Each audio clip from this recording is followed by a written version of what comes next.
தாய் தமிழ் உறவுகளுக்கு வணக்கம். 204 நபர்களுக்கு பதவி கேட்டார் என்ற தலைப்பில் இந்த காணொளியை காண்கிறோம். 204 நபர்களுக்கு பதவி கேட்டார். 2026 தமிழக சட்டசபை தேர்தல் தமிழக வெற்றிக் கழகம் ஆட்சியை பிடித்துள்ளது. மே 10ஆம் தேதி தமிழக முதலமைச்சராக ஜோசப் விஜய் பொறுப்பேற்றார்.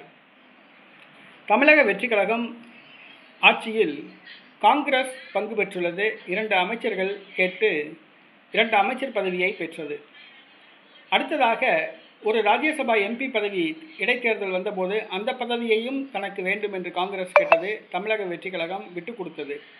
தற்பொழுது 204 பேர் பெயர் கொண்ட ஒரு பட்டியலை தமிழக வெற்றிக் கழகத்திடம் ஜோசப் விஜயிடம் காங்கிரஸ் கட்சி கொடுத்துள்ளது. அதாவது அரசு வழக்கறிஞர் பதவிக்கு காங்கிரஸ் கட்சியை சார்ந்த 204 வழக்கறிஞர்களின் பெயரை பரிந்துரை செய்துள்ளது.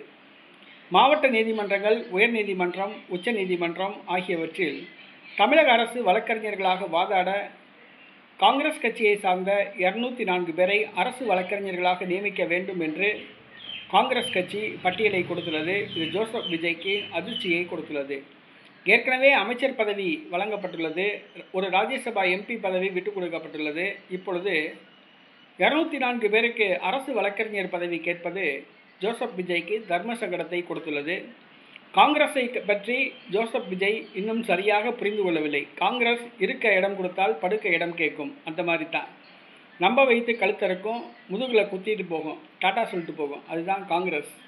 காங்கிரஸை நம்பி ஆட்சி அமைத்திருப்பது மண்குதிரையை நம்பி ஆட்சி அமைத்திருப்பது போன்று எந்த நேரத்திலும் கவிழ்த்து விடும் காங்கிரஸ். இதனை ஜோசப் விஜய் புரிந்து கொள்ள வேண்டும். தற்பொழுது 204 பேருக்கு அமைச்சர் பதவி, அரசு வழக்கறிஞர் பதவி கேட்டிருக்கு காங்கிரஸ். ஜோசப் விஜய் நிறைவேற்றி தருகிறாரா என்பதை பொறுத்திருந்து பார்ப்போம்.